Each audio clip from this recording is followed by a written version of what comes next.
Bien, para continuar con la materia, nosotros vamos a ver ahora, vamos a comenzar la unidad 2, que tiene que ver con la teoría cuantitativa del dinero. Entonces, nosotros lo que vamos a ver es la primera teoría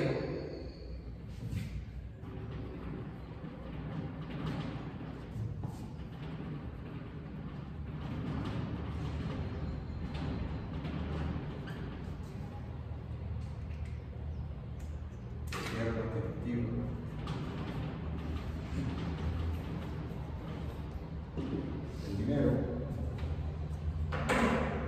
donde, digamos, nosotros lo primero que vamos a ver acá es la primera teoría que se formuló acerca del impacto que tiene el dinero en el flujo económico, pero no en un sentido particular para una persona o para una empresa, sino para la economía como un todo, desde un punto de vista, si se quiere, macroeconómico. Entonces, esta teoría, como les digo, es la primera, es bastante antigua, tiene sus orígenes probablemente en el siglo XVIII. Buen día, ¿verdad? Y buen día, ¿verdad? Lo primero que nosotros vamos a mirar acá es la teoría de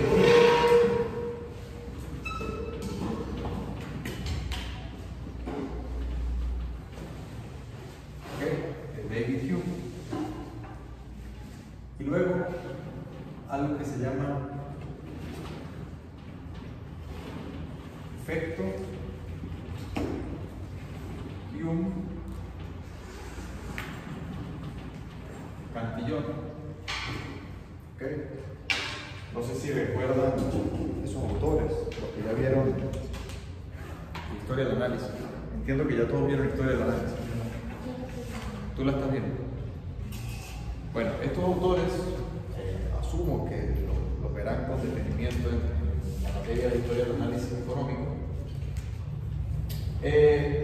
pero básicamente fueron los primeros filósofos, porque no eran ni siquiera economistas formalmente, sino eran filósofos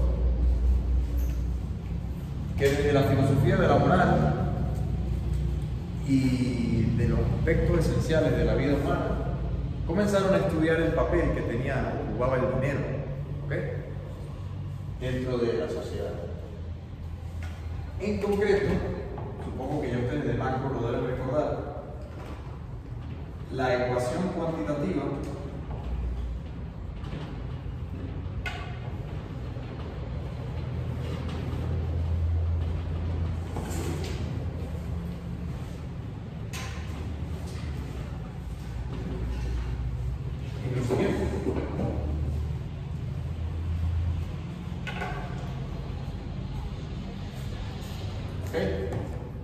supongo que es una ecuación que todos, la mayoría deben recordar de macro.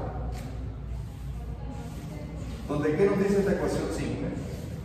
Nos dice que la cantidad de dinero que existe en la economía, dado por el número de veces que cambia de manos en el flujo de las transacciones económicas que derivan de la actividad de la economía, es decir, las operaciones de compra y venta, tanto en el mercado de factores como en el mercado de bienes,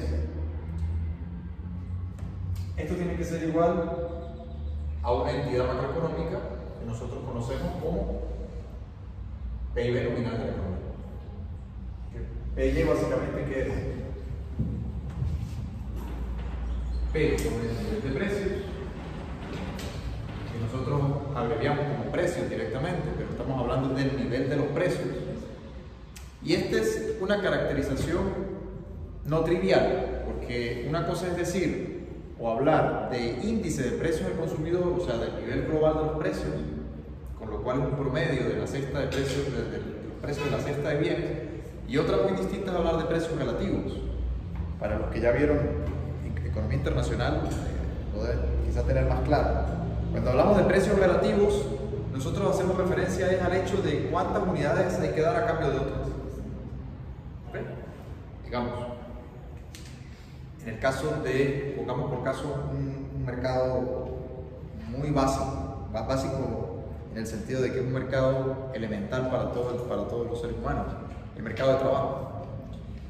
Al final, el precio del trabajo en términos relativos es la cantidad de horas que lleva a hacer cierta actividad. ¿Okay? Entonces, si por ejemplo, producir cierto producto lleva 1 hora, entonces ese será su precio relativo. Si otro producto lleva 2 horas, entonces tú luego puedes empezar a hacer comparaciones. ¿Okay? Pero así con todo. Pero en este caso, estamos haciendo referencia del nivel de los precios. Entonces es la sumatoria global, el promedio de todo. Por otra parte, Y es la producción real.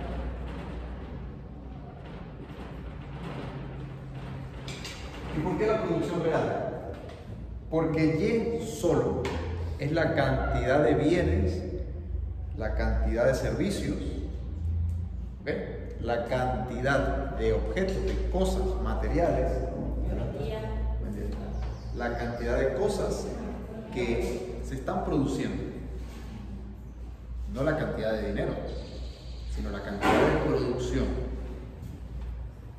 ¿Y por qué real? Bueno, porque digamos eso viene medido en unidades físicas, mientras que los precios vienen medidos precisamente en unidades económicas financieras, que son los precios.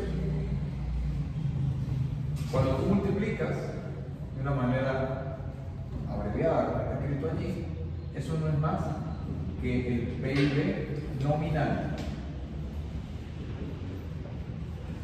¿Okay? Es el PIB nominal. Porque de hecho, cuando tú deflactas el PIB nominal entre el nivel de precios que obtienes, el PIB real. ¿Ok? Entonces, asumo que lo deben entender bastante ya de macro. Ahora, por otro lado, el otro lado de la ecuación tiene cantidad nominal de dinero. Cantidad nominal de dinero que hay, existe. Es decir, es una variable de stock. Una variable de stock.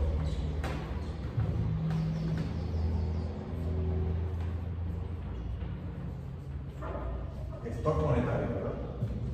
Mientras que P nosotros lo vamos a definir como la velocidad de circulación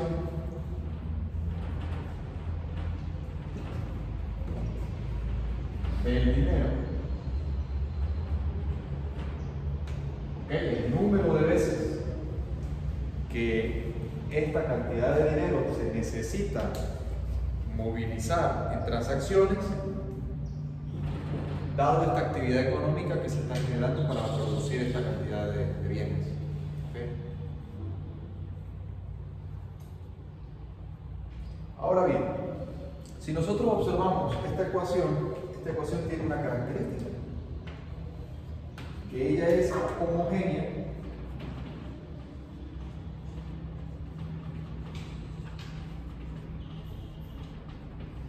de grado 1. Homogénea de grado 1. ¿Qué quiere decir que sea homogénea de grado 1? Bueno, matemáticamente eso quiere decir, o implica, que si yo multiplico por un valor arbitrario A, un lado de la ecuación, el otro lado se me va a multiplicar exactamente por A. Entonces, eso tiene dos implicaciones. ¿Okay? La primera es que si se dobla o reduce la cantidad de dinero, entonces necesitamos asumir que que la velocidad de transacción tiene que ser constante. Y por otro lado, si la economía está en su pleno empleo, la producción es constante. Ok, caso clásico.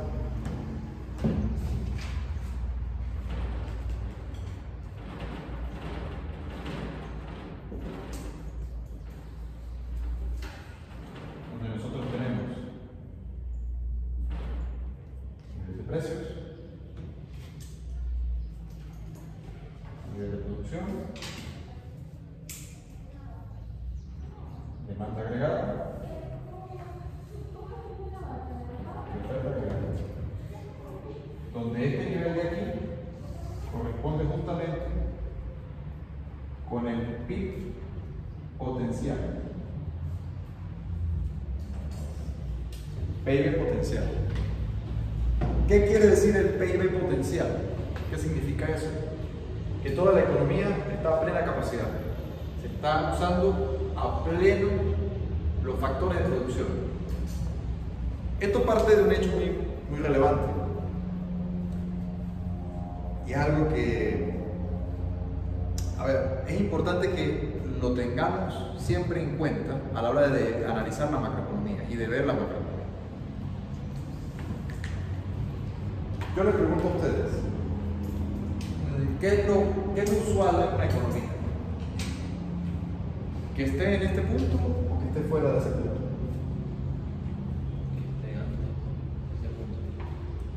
O sea, dicho de otra manera, que la economía esté en pleno empleo o que haya desempleo. Que haya desempleo. Pero ¿qué es lo normal? ¿Qué es lo que usualmente pasa en los países? Más allá de Venezuela, ¿qué es lo que usualmente ocurre en los países? ¿Los países están con toda su capacidad empleada o hay desempleo? Hay desempleo, ¿verdad? Esa es la tasa natural de desempleo, la que tienen los países desarrollados. Luego veremos lo de la tasa natural. Pero más allá de si hay una tasa natural o no la hay, la pregunta es anterior, es más básica.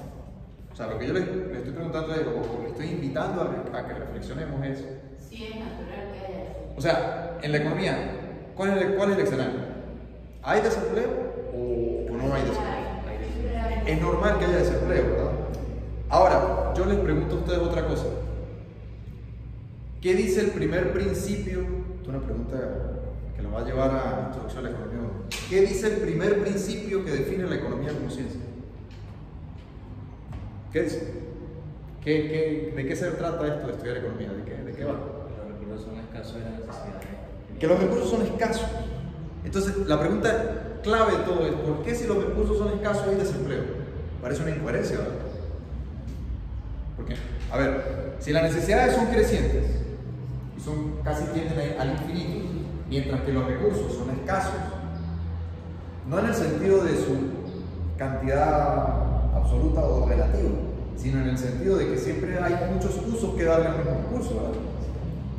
Ahora, ¿cómo es posible que en esa realidad que estudiamos como objeto, o sea, tenemos ese objeto de estudio, ese problema económico, cómo es posible que entonces sea repetido y continuo que la economía no esté con toda su capacidad empleada? Parece una incongruencia, ¿verdad?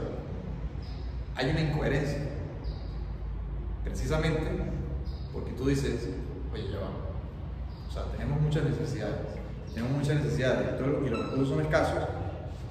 Pues lo lógico es que esos recursos se estén empleando para satisfacer o mitigar la escasez, o sea, o esas necesidades crecientes que tenemos en la sociedad.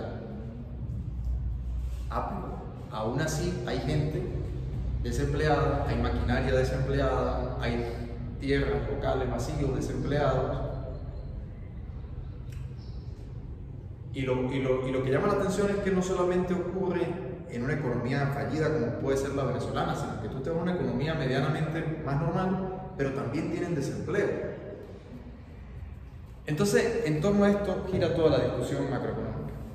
O sea, esto que acabo de decir es la clave de la macroeconomía. Porque de resto de ahí para allá todo es micro. Un negocio es rentable, no es rentable.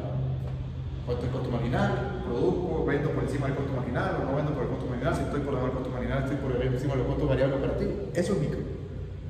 Pero la macro tiene como fundamento estudiar el por qué la economía se mueve por debajo o por encima de este nivel natural de producción. O sea, este es un nivel ideal en el que se supone que todos los factores están empleados.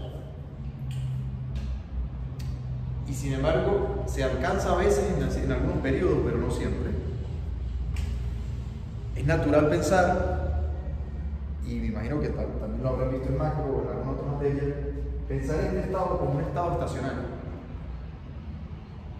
Porque claro, según la visión neoclásica de la producción, ¿qué te dice la visión neoclásica? Bueno, la producción es algo más o menos de este tipo. ¿Sí o no?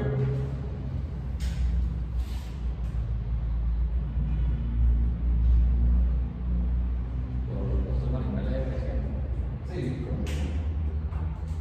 digamos, se va acercando ¿a qué? Al pico potencial. Cuando todos los recursos están empleados, su productividad marginal tiende a cero. Y me imagino que teóricamente esa oferta agregada no puede ir más para la derecha. A corto plazo no. Porque tendría que desplazarse la función de producción.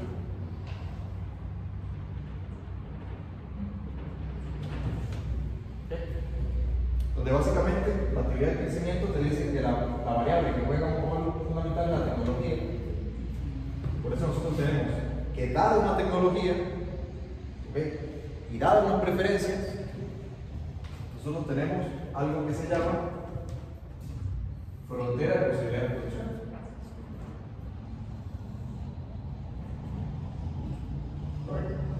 Tendría que desplazarse o bien de esta forma, o bien de esta forma, o bien de esta forma.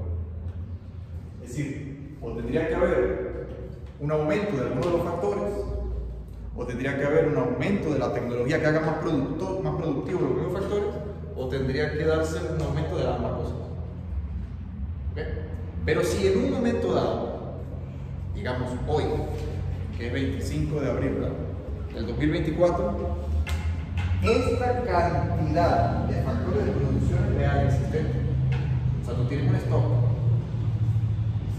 tú tienes una cantidad de maquinaria en la economía, tú tienes una cantidad de personas en capacidad de trabajar y que además quieren trabajar con sus diferentes, vamos a decir, sus distintos facultades, sus distintas habilidades, etc. Para eso están los mercados sectoriales. Y tú tienes un nivel de tecnología dado, un cierto nivel tecnológico. Ahora, naturalmente, si todo eso está empleado, entonces estaremos aquí. Bueno, el caso clásico entendía que la economía tenía que ir inexorablemente hacia ese punto, porque ellos no asumían la incongruencia que acabamos de decir. O sea, ellos no lo veían como una realidad posible, sino como transitorio, no como una realidad permanente. Porque si los recursos son escasos y las necesidades son crecientes, entonces todos los recursos tienen que emplearse. ¿Y qué proceso da lugar a aquello? El factor o el mecanismo de los precios. Por eso es que en el caso clásico los precios son flexibles permanentemente. Porque si hay exceso de oferta, bajarán los precios para que ese recurso excedente se ocupe. Si hay un exceso de demanda, entonces subirán los precios para que esa necesidad relativa mayor pague más por aquello que requiere, que necesita. Y en función de eso, los precios bajan y suben, se mueven en los distintos mercados, atendiendo a los criterios microeconómicos de maximización de utilidad del consumidor y maximización del beneficio del empresario, y de equilibrio presupuestario del gobierno, del sector gobierno, en tanto en cuanto este proceso se va dando. ¿Okay? De ser así, entonces, ¿qué te dice la teoría cuantitativa del dinero? Que el papel del dinero en la economía se convierte en algo exógeno. ¿Qué quiere decir que el dinero es exógeno? Que si yo multiplico por una constante arbitraria alfa la cantidad de dinero, la la cantidad de producción no va a poder aumentar más, porque ya es fija, ya está a su máxima capacidad. Es decir, por más dinero que tú incorpores a la economía, si ya toda la maquinaria se está empleando, todos los trabajadores están empleados, toda la tecnología se está usando, todos los espacios, terrenos, locales, etcétera, se están usando. ¿Okay? Esa es como una situación soñada de la economía. Es aquella situación en la que un motor está trabajando a plena capacidad. Entonces imagínense, un motor tiene 4 pistones.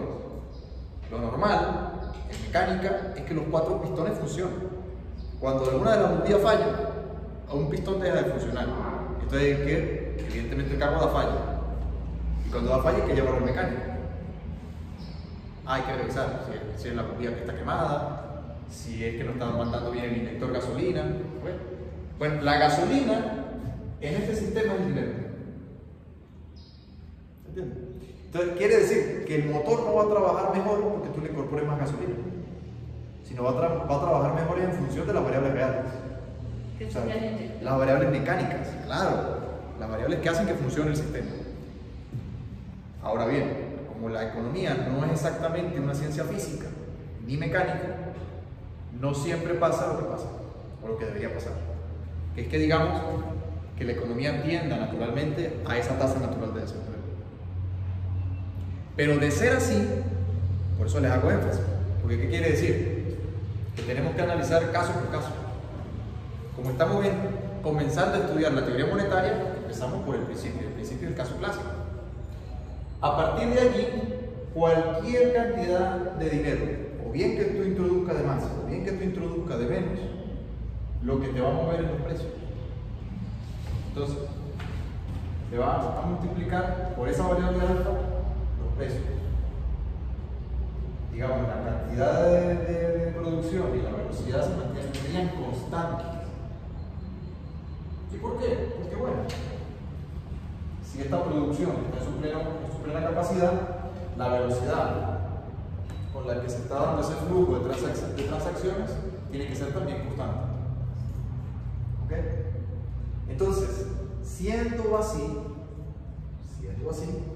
si por ejemplo yo introduzco un aumento en la cantidad de dinero, yo lo que tengo es un aumento en los precios. Teoría cuantitativa. ¿Qué te quiere decir la teoría cuantitativa? Bueno, que esa presión en la demanda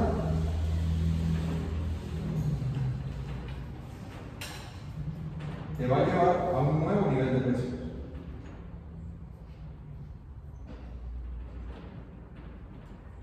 Generando algo que ustedes conocen muy bien, se llama inflación. Bien, profesor. Aquí cuando se le agrega el multiplicador alfa, eso afecta evidentemente a la cantidad de dinero y a los precios, pero no a la velocidad del dinero y a ellos porque son constantes. Exactamente.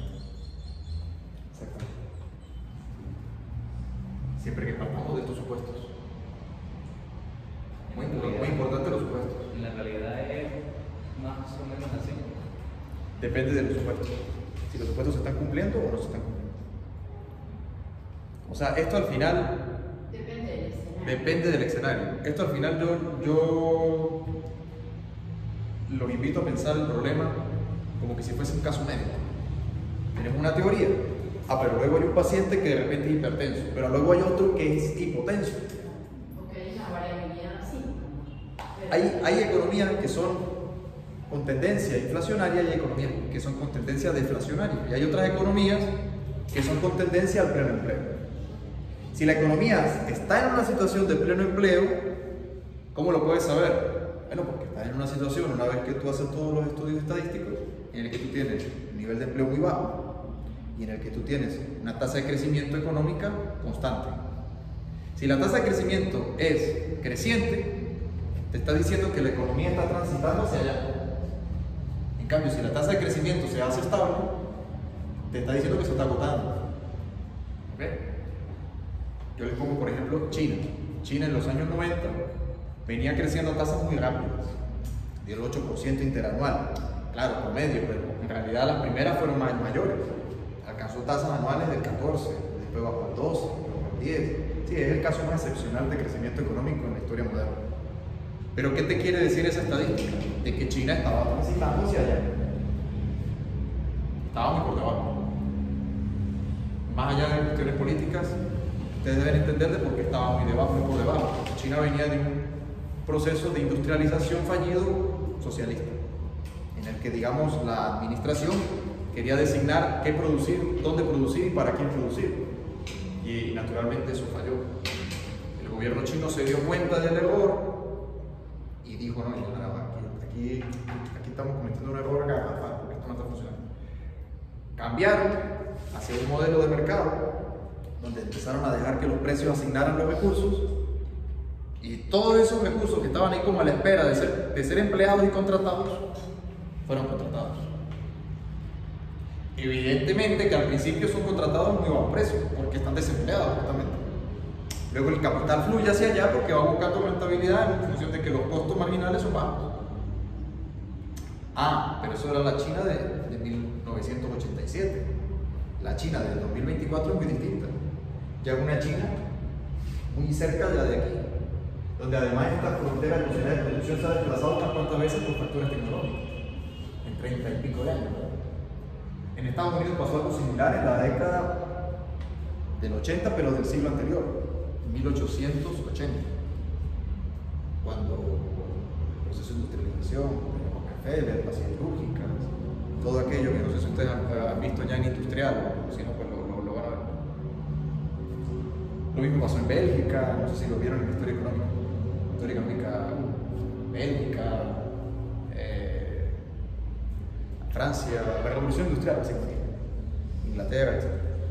Eran economías que estaban aquí, fueron transitando hacia allá. Eso que nosotros llamamos crecimiento y desarrollo económico, que al final sobre eso se habla mucho, hay mucha parafernalia.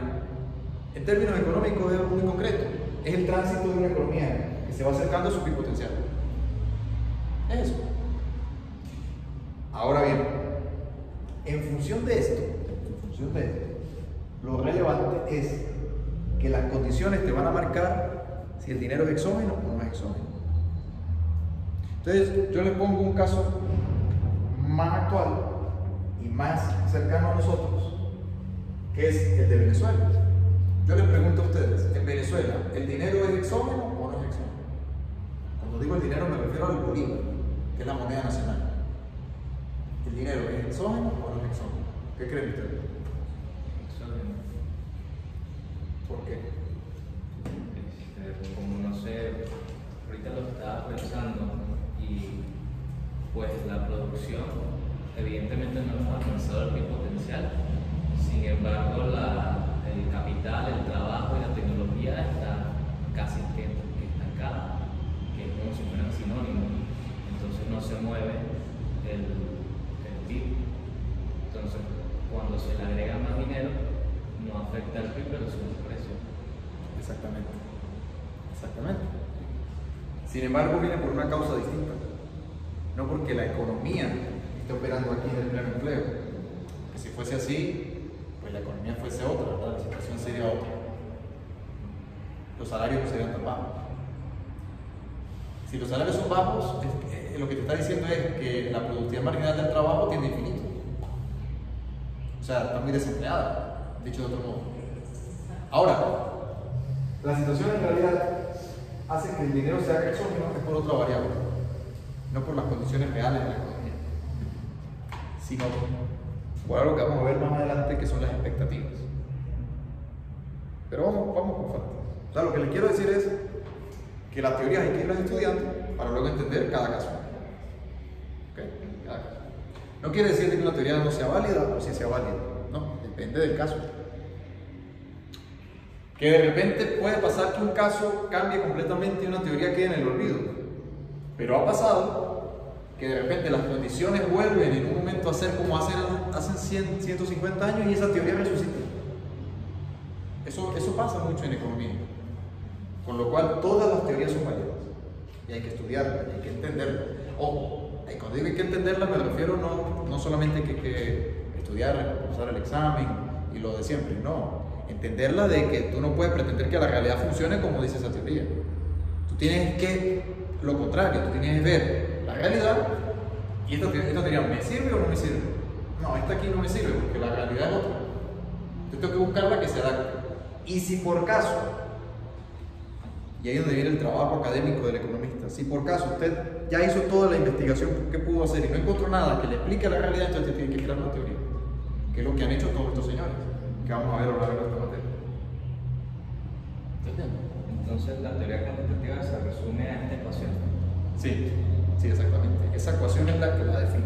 Claro, luego vamos a ver que esa ecuación tiene va a tener, como se dice, sus interacciones, etc. Esta ecuación, ustedes la ven muy sencilla. Bueno, quiero hacer aquí no quiero blasfemar la ciencia, pero es como, aunque ustedes la ven sencilla, es como la ecuación de Einstein, de la teoría de la relatividad. Se ve muy sencilla, pero en realidad tiene muchas implicaciones, la teoría de la energía. O sea, la ecuación de la energía. En realidad es muy potente y tiene muchas implicaciones. Porque basta con que yo deje de asumir uno de estos constantes para que todo esto empiece a modificarse. Entonces, la ecuación me sirve en muchos casos. Pero vamos por partes para no confundir las cosas. Entonces, nos situamos. Estamos en caso clásico, plena utilización de los recursos. Por lo tanto, la oferta agregada es vertical. ¿Qué quiere decir que la oferta agregada sea vertical? Que todo lo producible se está produciendo. Eso es lo que quiere decir. O sea, tú no puedes producir más en ese momento porque no tienes más de dónde agarrar. O sea, es una situación en la que todas las fábricas están a plena producción, todas las haciendas, fincas están a plena producción, todos los locales están a plena capacidad de stock, de inventarios. Todo está en esa viento a favor, como se dice. Ahora, en ese contexto, tú tienes que aumentos o reducciones en la cantidad de dinero te aumentan o te suben o te disminuyen los precios, el nivel de los precios. No quiere decir eso que no están variando los precios de los mercados. No quiere decir eso. Tú puedes tener un aumento del nivel de precios de un producto y no por eso tú vas a decir que hay inflación. No.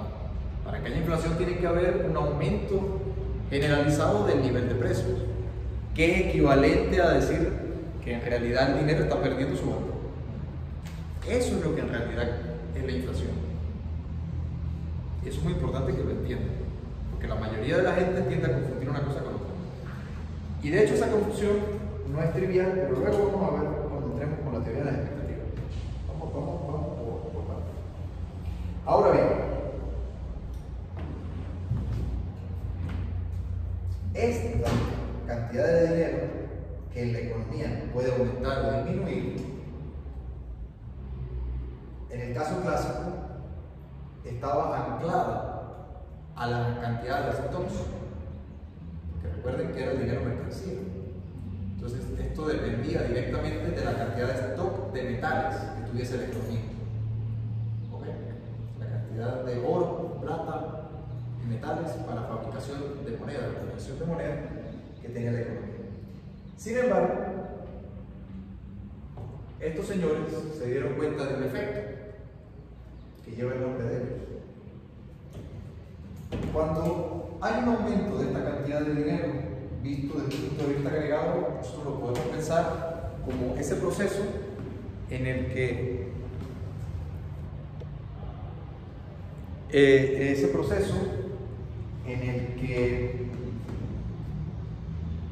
como de forma automática aumenta la cantidad de dinero y aumentan los precios.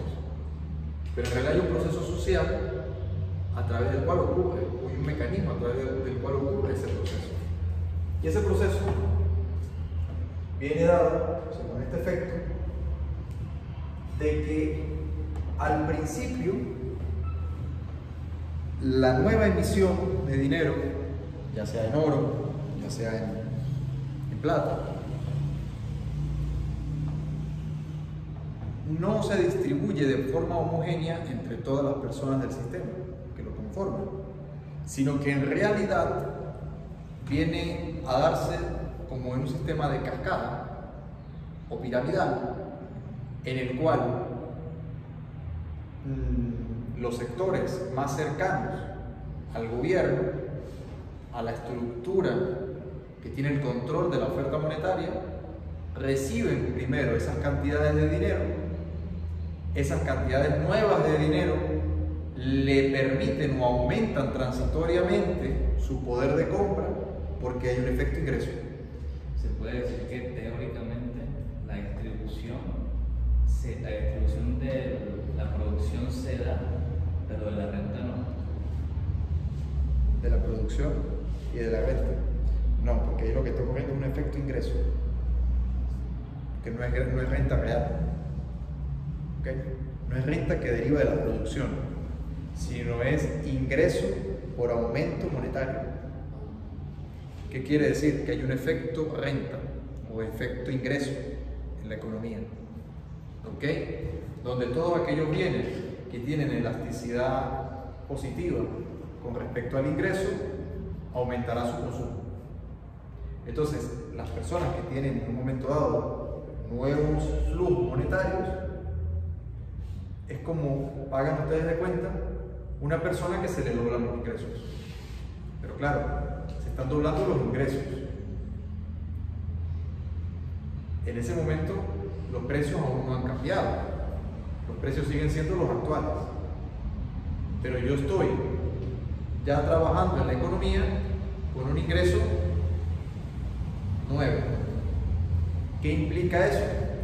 Que empieza a generarse la presión en la demanda. Esta presión de aquí. En la medida que estas personas que reciben mayores ingresos en un momento dado empiezan a comprar más bienes y servicios de la economía, como la economía está en su pleno empleo, lo que va a implicar es que a su vez, en términos relativos, sea más escaso para otros, que se están agotando. Con lo cual, la variable que ajusta ese mercado es que los precios suben. Cuando el dinero termina de llegar a todo el sistema, ¿ok? Entonces, ¿a todo el mundo se le incrementa el ingreso? Sí, pero no en la misma manera ni en la misma proporción. Al final, los últimos a quienes les llega el efecto de la distribución de los stocks monetarios, de los nuevos stocks monetarios, terminan comprando a precios de hoy, pero con ingresos de ayer. Entonces, ¿qué quiere decir eso? Que su poder adquisitivo disminuye. Aunque en términos nominales aumente, en términos reales disminuye. Puede que disminuya al nivel inicial, con lo cual su economía se mantuvo igual. Puede que disminuya menos que proporcional, con lo cual puede que mejore un poco su situación con respecto al principio, como puede que disminuya más que proporcional. Que su situación sea en realidad al final peor que al comenzar el proceso de nueva emisión monetaria. Ese es el efecto. Ese es el efecto de un cantillón. Es como un caso sería cuando hacen los aumentos de los salarios. Más o menos. Más o menos así. Porque después, o sea, lo hacen con una anticipación. Cuando las personas cobran ese aumento, ya los precios han subido, entonces lo que usted dice disminuye el poder adquisitivo. Tiene más que ver con la oferta monetaria más que con los salarios. Sí, con la oferta monetaria. Exactamente. Lo que pasa es que, ¿qué hemos visto hasta ahora? Que la oferta monetaria tiene unas maneras de hacerse visible o de hacerse efectivo. Porque yo digo, ok, aumento la cantidad de dinero en la economía, ¿cómo lo aumento? Una es a través de los salarios. Sí, pero en realidad esa no es la manera. Claro, exacto. En realidad, eso lo vamos a ver luego con calma, pero en realidad la manera de aumentar la cantidad de stock monetario en la economía no es aumentando los salarios. Es una manera, pero no es la forma correcta de aumentar el stock monetario. Si tú observas lo que hemos visto hasta ahora, ¿Cuál es la primera manera de aumentar el stock monetario? Es que el Banco Central le compra deuda al gobierno. Puede ser para pagar nómina, pero no es que el Banco Central saca dinero para pagar nóminas. ¿Se entiende la diferencia? O sea, hay un proceso medio, en el medio, intermedio. ¿Cuál es el proceso? El gobierno, que en este caso va a pagar nómina, emite un bono. El bono se lo compra el Banco Central y el Banco Central le da dinero a cambio para que cumpla con sus obligaciones. Eso lo puede hacer el gobierno.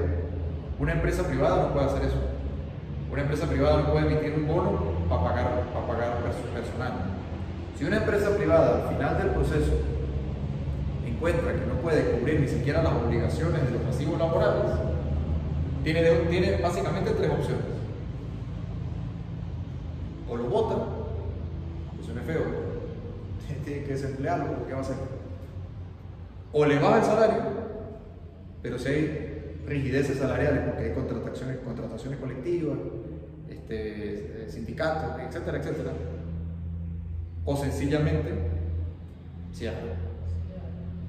Porque no pueden seguir cubrir los costos operativos. El gobierno no es una empresa privada. El gobierno su función económica no es generar lucro,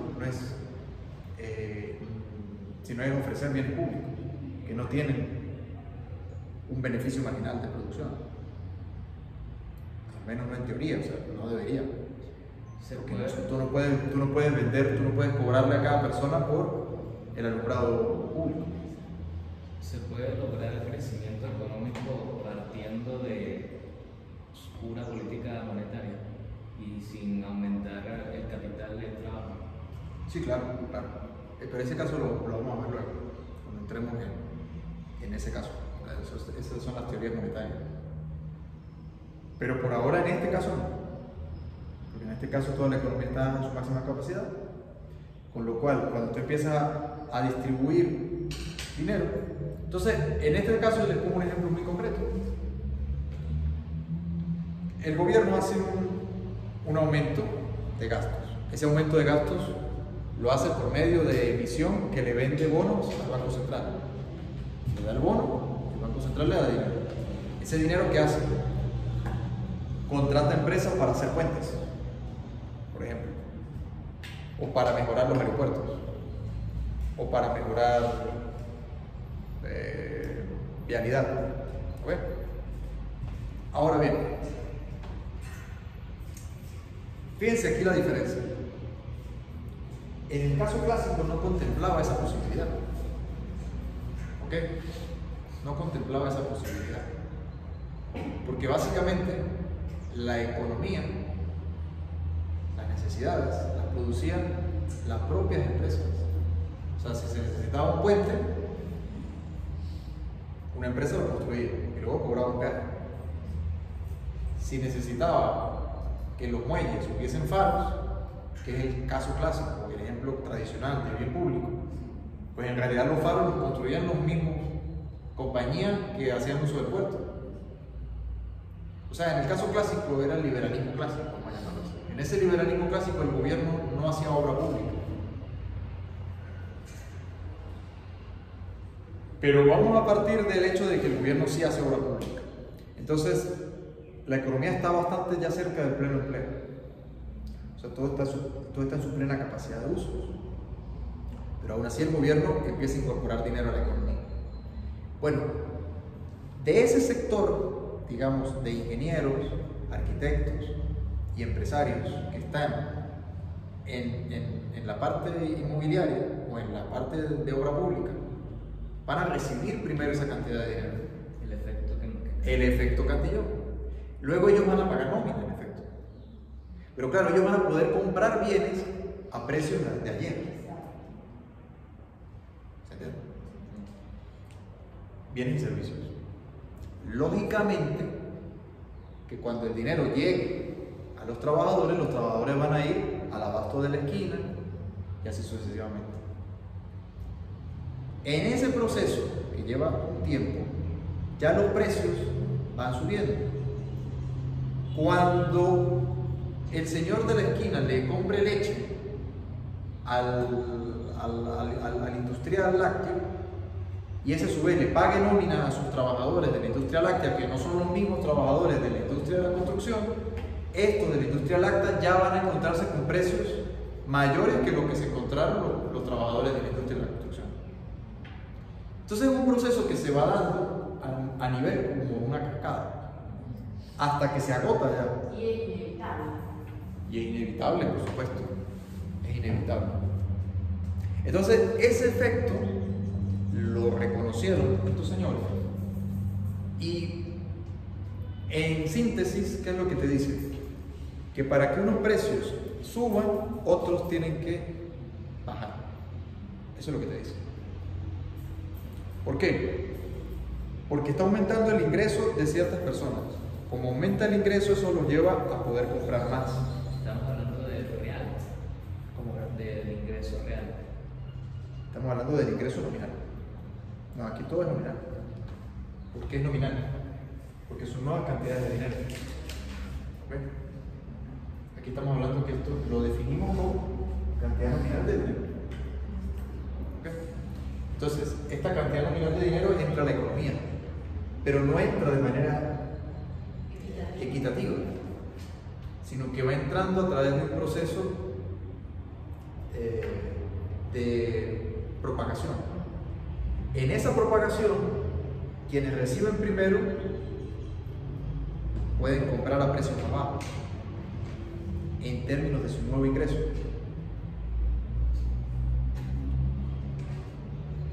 Ahí sí se vuelve real.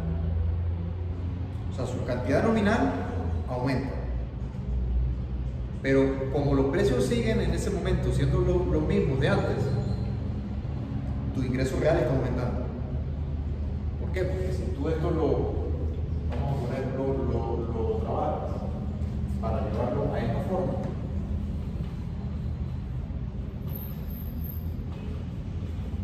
¿ok? Donde asumíamos que en este momento los precios son dados, si aumenta la cantidad de dinero, aumenta la cantidad real del poder adquisitivo. ¿Ok? Ahora, como esta producción no puede aumentar mucho más allá de lo que ya existe, y esta velocidad, por lo tanto, como es consecuencia de esta cantidad de producción o de actividad económica, este aumento, para poder que la ecuación se mantenga, tiene que aumentar los precios. Pero lo que el efecto te dice es que esto no se da al mismo tiempo. O sea, hay un efecto dinámico. ¿Ok? Claro está que yo todo eso lo puedo poner en ecuaciones, pero yo quiero que ustedes entiendan la idea. Que yo ponerme a escribir aquí P en T igual a P en T menos 1 más. O sea, el proceso dinámico yo lo puedo describir a partir de ecuaciones dinámicas, con lo cual tengo que llevar en cuenta el tiempo. Pero la idea es que, vamos a ponerlo en otro color, para que se vea mejor. La cantidad de dinero aumenta primero.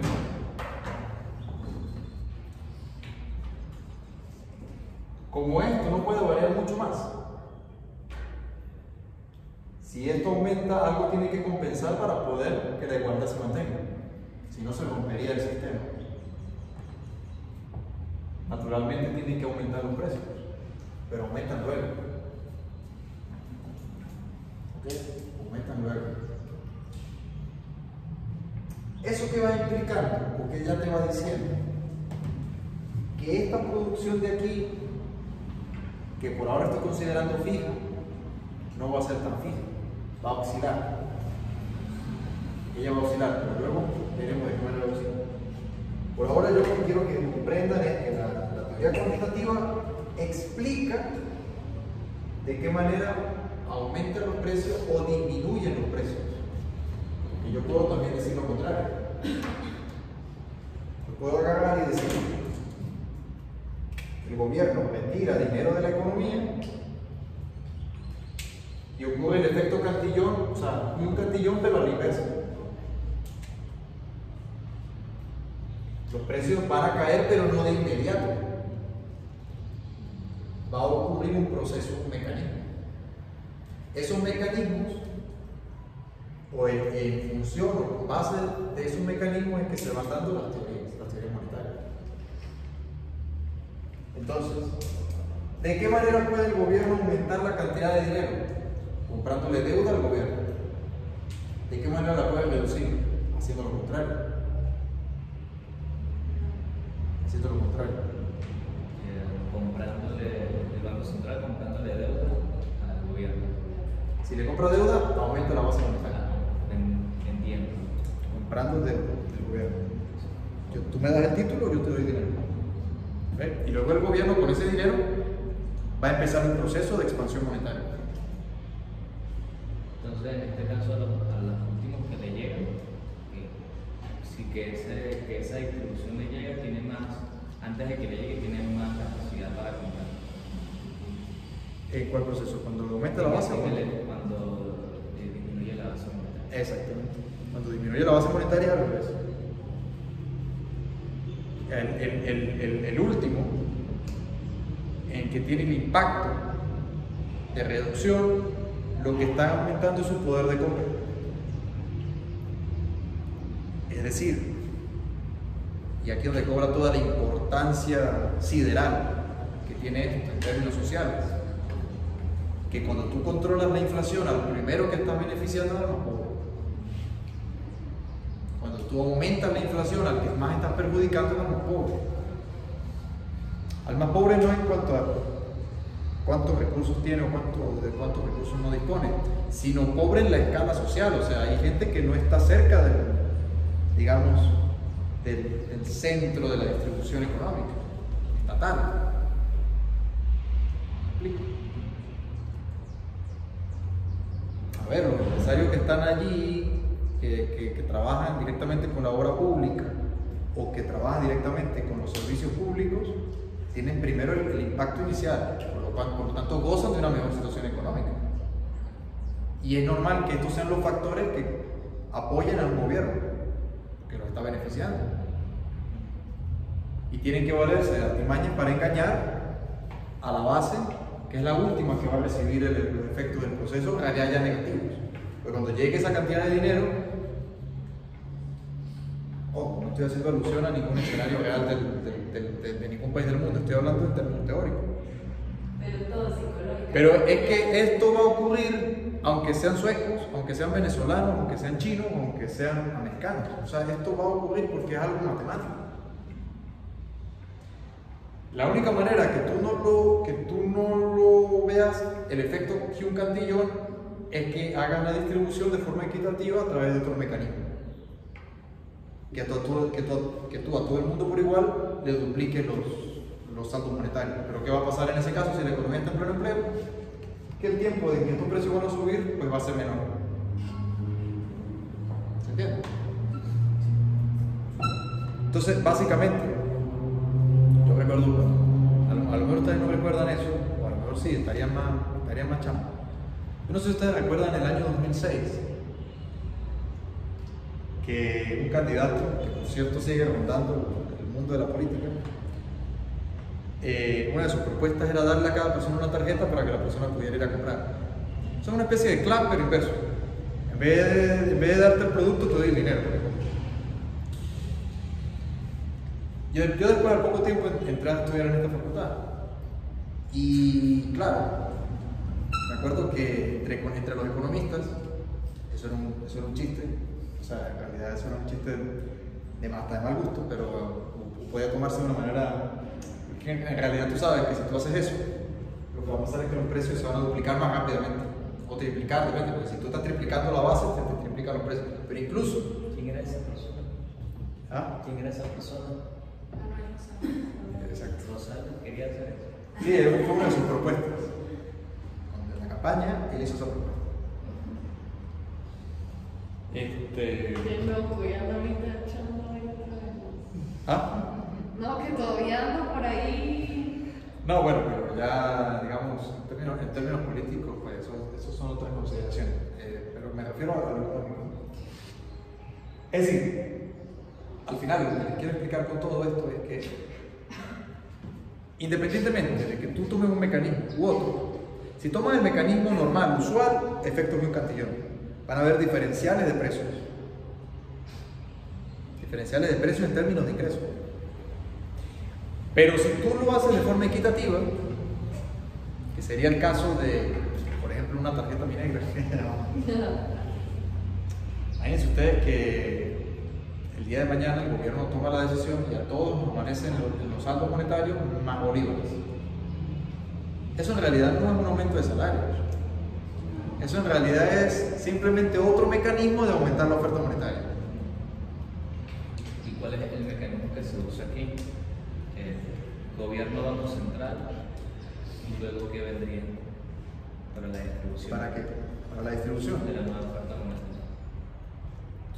Bueno, en concreto en Venezuela, de hecho la oferta monetaria la han estado restringiendo. O sea, en realidad ha venido ocurriendo lo contrario. Han estado reduciendo la cantidad nominal de bolívares. Porque los que ocupan actualmente el gobierno, me refiero a la autoridad monetaria, o sea, lo que tienen que ver con el Banco Central y el Ministerio de Economía, o sea, el Ministerio de Finanzas, se están guiando básicamente por la teoría cuantitativa. Pero eso como resultado después de las evasiones erróneas que hicieron unos años atrás cuando estaban emitiendo dinero a la Europa. Exactamente, exactamente. ¿Y la teoría cuantitativa es suficiente para hacer que una economía se recupere? No, la economía cuantitativa apenas te permite controlar la inflación. Pero ojo, esta es la teoría inicial. Luego vamos a ver. Es que, o sea, esta es la base de todo. Pero yo les estoy explicando la base para poder luego entrar en las teorías más sofisticadas. Que incorporan cuando la velocidad deja de ser constante. Que incorporan cuando el producto no está en su pleno empleo, sino está por debajo. Que incorporan los precios esperados, con el cual incorporan las expectativas. ¿Okay? Que incorpora el hecho de que también hay flujos monetarios internacionales, con lo cual la economía deja de funcionar solo suscrita a un sitio, sino que tus efectos van a tener repercusiones en el tipo de cambio. ¿Okay? Entonces fíjense que son muchas otras variables, pero por ahora estoy mostrando y explicando la base de la teoría cuantitativa del dinero, que tiene el fundamento de otras teorías posteriores. ¿Okay? Repito, si tú esto lo aplicas, digamos el aumento monetario o reducción, de forma equitativa, lo que vas a tener es que el cambio en los precios va a ser más rápido. Pero no es que no vas a tener el cambio en precios, igual lo vas a tener. Lo que va a cambiar es el proceso. Mientras que de la forma tradicional, que es a través de la compra de deuda del gobierno o de los bancos comerciales, que esa era la otra vía, ¿se acuerdan? Prestarle más a los bancos centrales, a los bancos comerciales. Y si se le presta menos, el multiplicador del dinero es menor. Sí. No el multiplicador, sino el volumen total, el volumen al final de la cantidad de dinero. Sí, Porque el multiplicador depende de dos cosas. el porcentaje es igual. El multiplicador del dinero depende del KLK, que es el coeficiente de K, y de la proporción o preferencia del público por tener efectivo. ¿Okay? ¿Por tener efectivo? Sí. Es lo que se llama, claro, eso lo vimos, no sé si se acuerdan, si buscan las ecuaciones lo van a ver. Eso es lo que se llama bancarización, o sea, si tú tienes una economía poco bancarizada, el proceso del multiplicador monetario pierde impacto, porque el dinero no está en los bancos, el dinero está en las carteras de la gente, y en las carteras de la gente no se presta el dinero se presta estando en los bancos, y para que haya ese proceso de multiplicación tiene que darse el proceso de crédito, que nos da a nosotros mismos.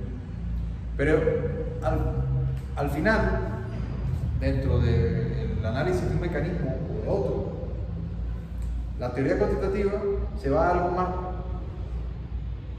más primario, no más primario, es algo más esencial todavía, que es cómo va a impactar la cantidad de dinero en la economía. ¿Okay? Eso es lo que ¿qué hora es? Eso es lo que la teoría cuantitativa al principio dice. Cuarto para la Entonces, ¿alguna pregunta? ¿Alguna duda? ¿Dónde la evaluación? La evaluación, si no me equivoco, yo la puse para el 17 de mayo, creo. 17 de mayo. Bien.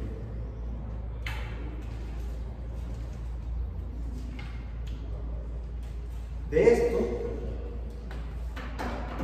surge algo que yo ya les mencionaba la clase anterior, que es que de esto va a surgir una cosa que se llama neutralidad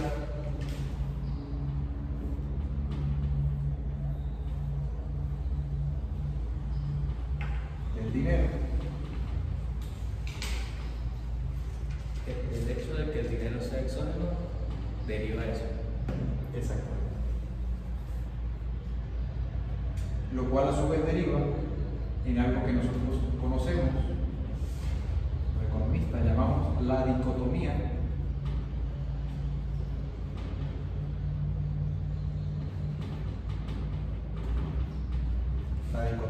clásica.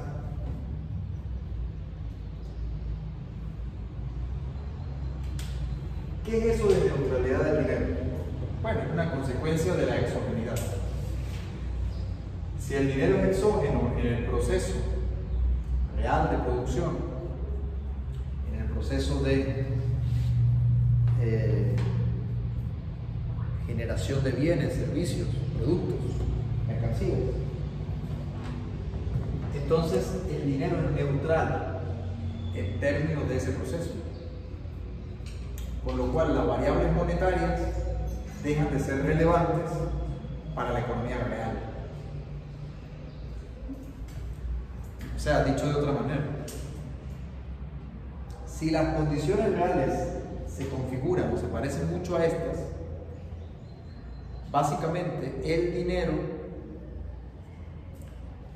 como herramienta económica, de política económica, no tiene importancia. O sea, básicamente todo el dinero que tú incluyas al sistema, lo que hará es duplicar los precios, triplicar los precios o aumentarlos en cualquier caso. Si tú reduces la cantidad de dinero, entonces tú lo que haces es reducir el crecimiento de los precios. ¿Okay? Entonces, de esa neutralidad se deriva la dicotomía clásica. ¿Qué es eso de dicotomía clásica? Bueno, la dicotomía clásica te dice que una cosa es la economía monetaria y otra la economía real. Con lo cual, de esta economía monetaria se deriva la financiera.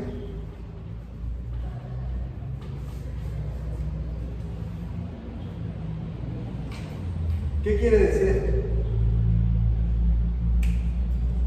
Que, por un lado, tú vas a tener las variables reales de la economía, desempleo,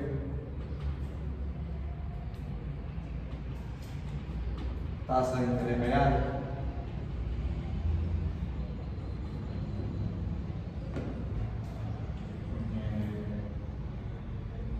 producción,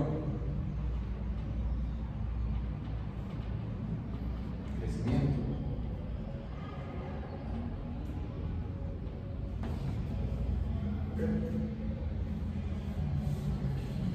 y por otro lado tú vas a tener las variables monetarias, financieras, inflación,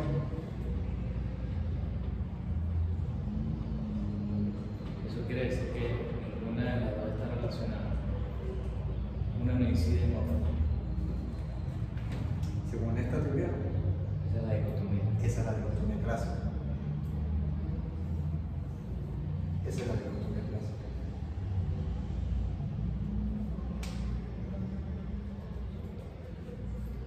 La inflación, la tasa de interés nominal o bancaria,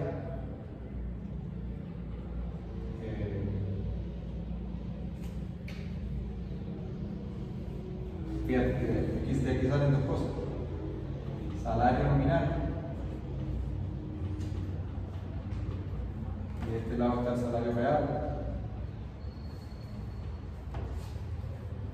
¿En qué se basa esa dicotomía? Por ejemplo, el salario. El salario nominal es la cantidad de dinero que una persona le paga por su trabajo, por unidad de tiempo, hora, meses. ¿Okay?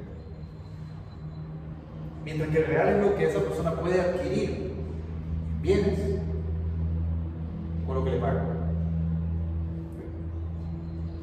Entonces, si por ejemplo, a una persona, como es el caso, le pagan $100 por su trabajo, que en realidad eso luego está discriminado, porque viene siendo $10 de salario como tal, y los otros 100 son de bono de guerra económica y bono de alimentación.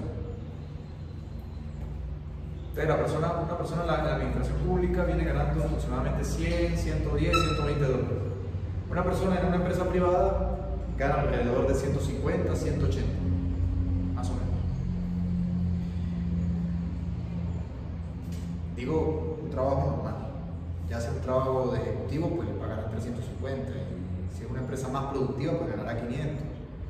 Y si es una empresa muy productiva, si es, digamos, Polar, pues el gerente ganará 5.000. Pero estamos hablando de la economía más promedio. Ahora, ese salario, vamos a simplificar, son $100.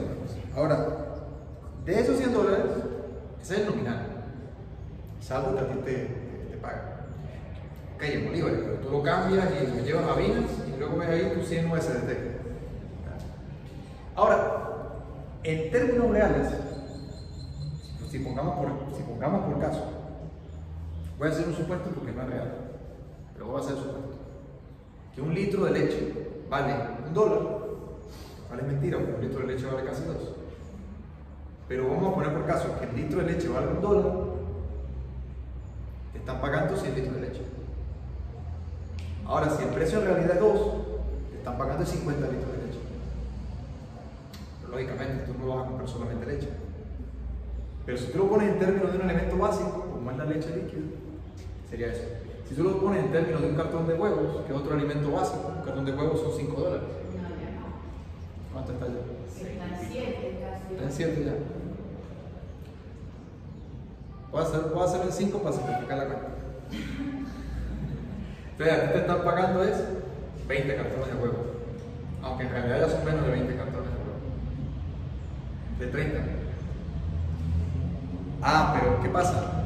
Si de repente bajaron los precios del cartón de huevo a 3, entonces te siguen pagando los mismos $100 nominales. Pero ya en términos de poder de compra de huevos aumentó. Bueno, si te baja el precio del litro de leche a 1, es 2, que es lo que está baja a 1, entonces te duplica el poder de compra. Entonces, con eso, ¿qué es lo que les quiero decir? De que esas son las diferencias entre la economía monetaria y la real. De que una va a dar variables nominales y la otra va a dar variables reales. Lo que pasa es que en la macroeconomía, las que se observan son las nominales, porque son más fáciles de ver. En realidad, las reales, como son tantos bienes que hay en la economía, llevar precios relativos por precios relativos se hace viable. Un poco engorroso, ¿verdad? Entonces, ¿tú qué haces? Divides entre el nivel de precios. ¿Para qué? Tú tienes que la inflación en dólares es del 15% anual. O mal llamada inflación en dólares. Digamos el cambio en los precios del dólar. Bueno, pero si te siguen pagando 100, lo mismo 100 que el año pasado, ¿qué es lo que te está diciendo? Que en el año estás perdiendo 15% del poder de compra de tu dinero, de tu salario. ¿Okay? Esa es la distinción técnica que se deriva de esta dicotomía clásica. ¿Okay? Esa es una distinción que en términos técnicos es real. O sea, cuando digo que es real me refiero a que en efecto es así. Cuando tú haces un estudio económico, tú tienes que llevar en cuenta la variable nominal y la variable real. O sea, la que infla por el nivel de precios. En términos teóricos, en términos prácticos, la distinción existe. Pero en términos teóricos, esto fue un problema que resolvió otro economista, un señor que se llama, vamos a ponerlo por acá, un señor que se llama Hayek, fue el que resolvió ese problema. La dicotomía. Sí.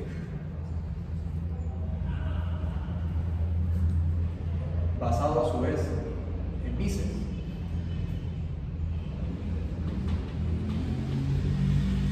Y eso lo vamos a ver en la próxima clase. Ellos resolvieron el problema de la dicotomía en términos teóricos, no en términos prácticos. En términos prácticos se lo acabo de demostrar con el ejemplo que les pongo del salario y los alimentos. Ojo, tú puedes hacer lo mismo en términos de cualquier cosa. Si por ejemplo un carro vale $10,000 y ya te están pagando 100, te están pagando una partecita de un carro, ¿se entiende? Eso es lo que les quiero decir con los precios relativos. Ahora, en términos teóricos, de que si el dinero afecta o no afecta a la economía real, el problema fue resuelto en base a la teoría de Mises, que luego complementó Hayek, asumiendo lo siguiente, y luego lo vamos a ver con más detenimiento.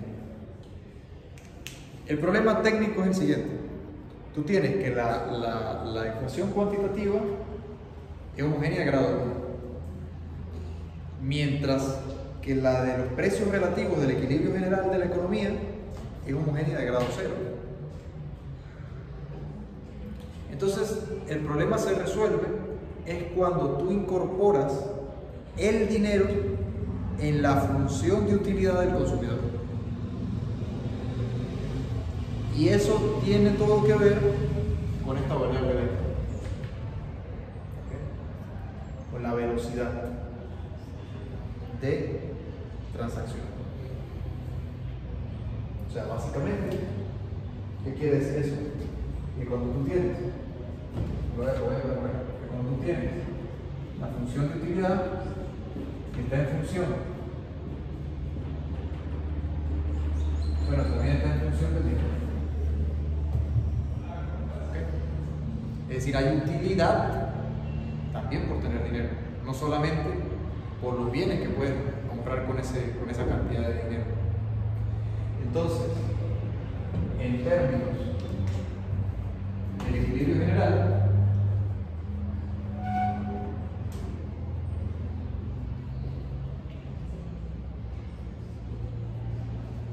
donde tú tienes ¿qué? Un vector de precios.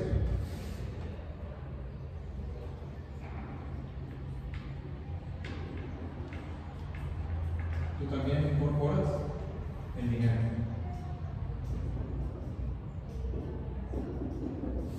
Una matriz. ¿Ok?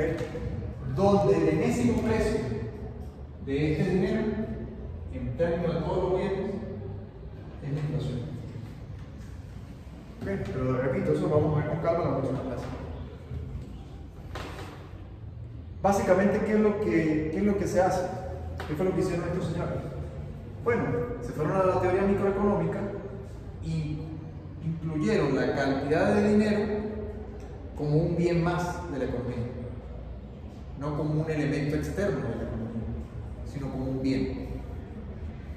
Con lo cual, si eso es un bien, entonces estos factores productivos no solamente van a ser capital, trabajo, tecnología, tierras, sino que también va a ser dinero. ¿Okay? Y entonces empieza a cobrar sentido el hecho de que el dinero te va a mover no solamente los precios, sino que también te va a mover la producción real. Por eso lo veremos con detenimiento la próxima clase. ¿Preguntas? ¿Dudas?